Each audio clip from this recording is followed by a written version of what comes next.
Healing of sickness is possible, whether it's emotional or physical. In communities across the world, there are self-declared healers doing just that, in ways unimaginable. Ever wondered what they do in Reiki, or Voodoo, and yoga? Let's go through the different methods and practices that helps us heal and be our best and healthier selves. Let's go!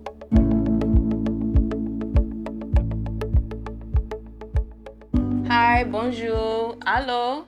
Welcome to another segment of ABCs of Healing. And today we are talking about memorializing and commemoration, or commemorating loved ones, those who have passed. And to do that with us today will be Karla Funderburk.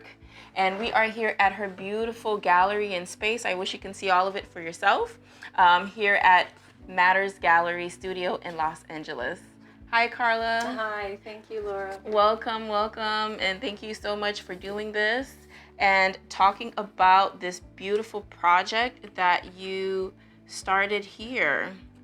But before we can even go into all of this, tell us a little bit about yourself. My name is Karla Funderburk, and I am an artist here in Los Angeles, and I opened a gallery about a year and 3 months before COVID. My intention is to support local artists and to allow for diversity to come together, to create unity, to create community.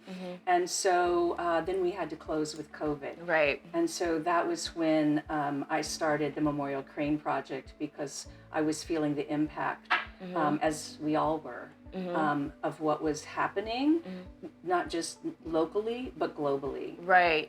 And actually that's how we met, because I came to the gallery and I saw this display of beautiful cranes. So if you can imagine, from the ceiling down to the floor, just columns and columns of Thousands of cranes. Thousands of cranes, right? Yes, exactly. And so that's where you shared with me about this project. And I'm sure there are a lot of different forms of memorializations out there for COVID-19. We have yet to discover what else is out there. But there's very little, actually. There's very little. Unfortunately. And so this is one of them. So how did you get started with this particular project?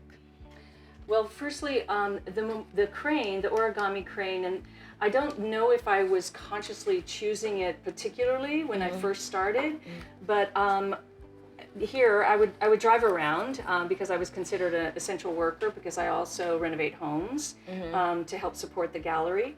And so I would be driving and the streets were empty. And so my godchildren are part Japanese, and their grandmother had taught me how to fold cranes when my godson was 12. I went to Israel for his bar mitzvah. And so on the plane, she taught me how to fold cranes. And so a dear friend of mine early on, in May 14th, I found out that her mother and her husband's mother, so her children lost both grandparents in 1 week in New York when it was first surging. And so it was no longer a number for me. It was no longer over there. These were people that I knew, spent many holidays with, that I cared very deeply about. And so now it became real to me. COVID was real. Right. And so I started folding cranes for myself in the evenings when I would be listening to Rachel Maddow on MSNBC, trying to understand, like, what should we be doing? What, Dr. Fauci was warning us, if we aren't careful, we would have 450,000 Americans lose their life by the fall. Wow. Which we know it happened. Right. But this was early on, and so I started folding cranes in the evening and just dropping them into a bag by my bed. And on that night, Rachel speaks about the fact that we had reached 88,000 souls lost in New York City, in America, but predominantly in New York City. And so I counted the number of cranes I had in my bag and divided it by the days that I had been folding. And I recognized that in order to reach 88,000, I would have to fold that many for 29 years. Wow. Yeah. And I was like, oh my God, I'm not sure I'm going to be alive for 29 years. So at that moment, I realized I needed help. Right, right. And I reached into my community and that's how it continued to grow. And coincidentally, you mentioned MSNBC. You were actually interviewed by MSNBC. Yes, I was later Yeah. when it started growing.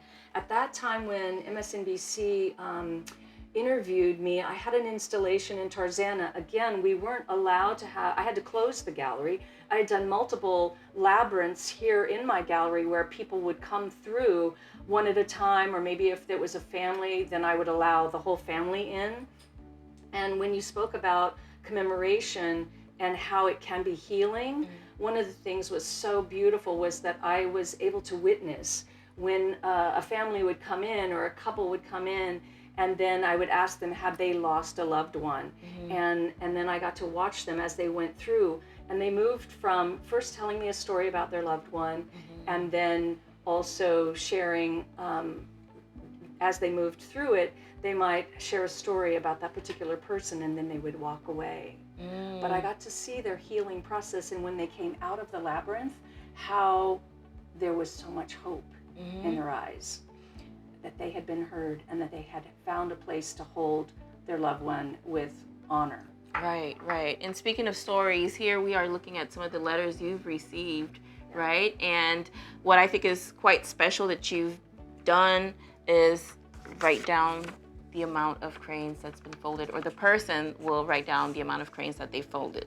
So here we have 100, 1,300 from St. Jude's Children's Research Hospital, and the list goes on and on. And because of your interview with MSNBC, you said that this has kind of been shared worldwide at this point. Yes, well, what originally happened, even before MSNBC, I think that's why they found me, was an AP reporter walked by the window when I had an installation of 5,000. By the way, I now have over 200,000 cranes, and I have installed them in 8, I call them chapters, but 8 different cities around the country.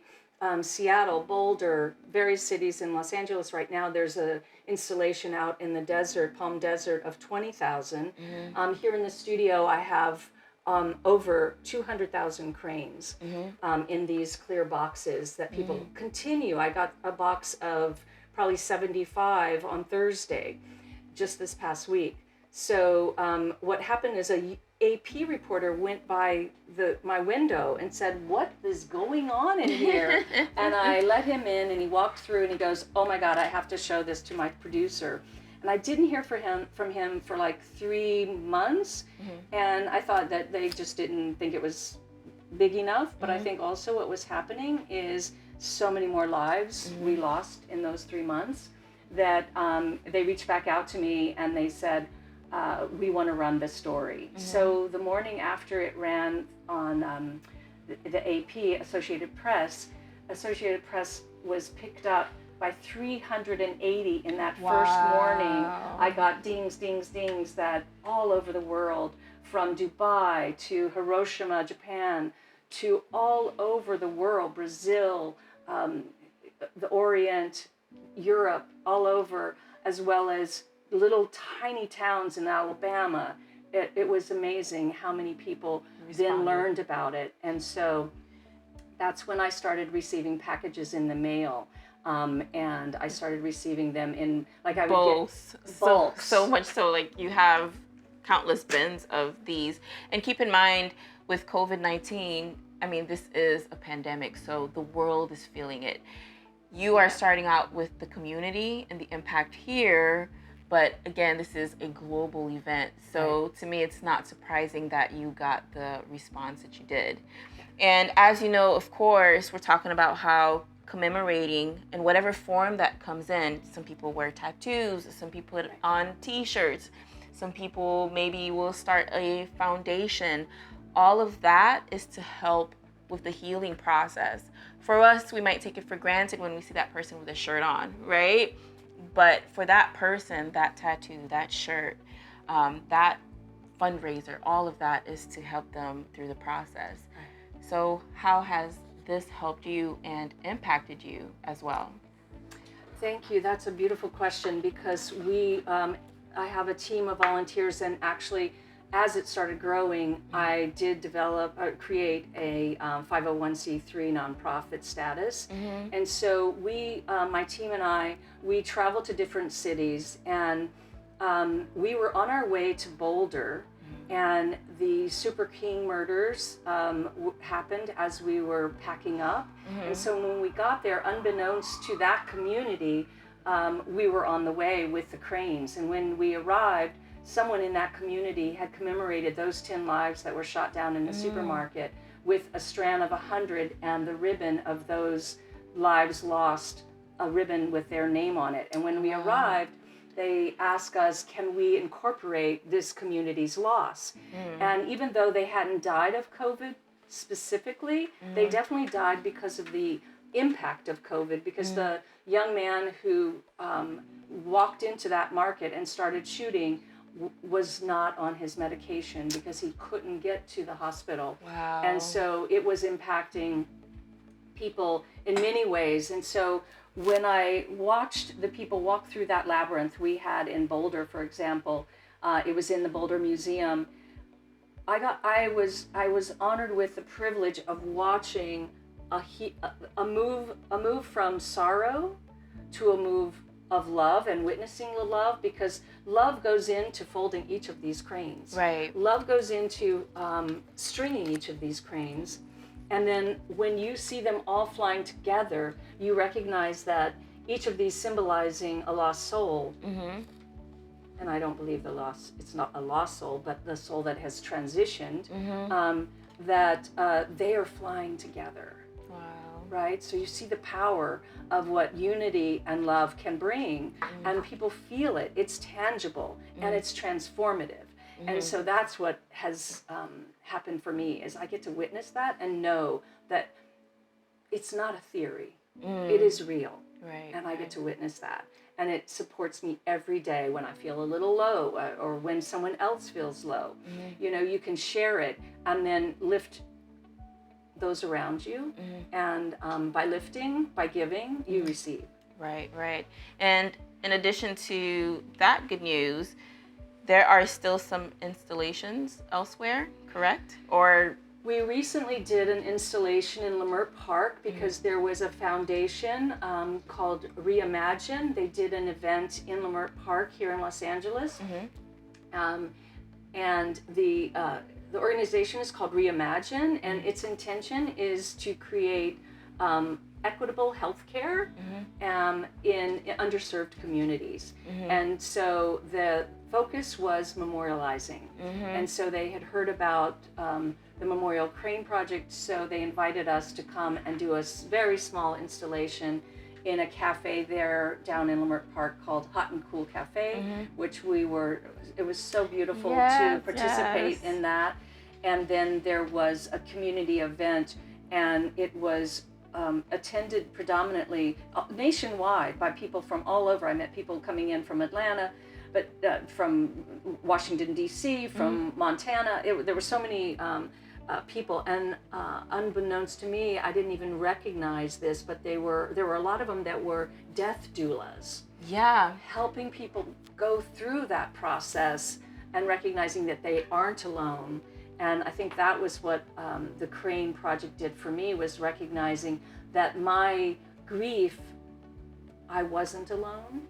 I lost 11 people to COVID, and loved ones and friends. And so it helped me through that process. And I got to, the project itself and the community helped a lot of other people through that process. And you want to hear something extra about that?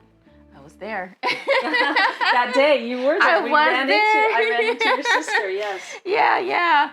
And so this is the part where we are going to bring everything to a close. I hate to end this conversation, but of course, I remember you said there is a school in the future that will actually have an installation, right? We're always looking for more installation chapters, both in California and other states as well. So I'm always putting it out there. My team and I were always looking. There is a possibility that we'll be doing one at a local school here, and I'll keep you posted. We're just in conversation about it. Do keep me posted. I would love to hear about that and see if it actually gets to be Well, installed. there will be one somewhere. Yes. For sure. So tell our audience where they can find you and Matters Gallery. Okay. You can go on the web to Matter Studio Gallery or memorialcraneproject.org. Also Instagram, same name, Matter Studio Gallery or Memorial Crane Project.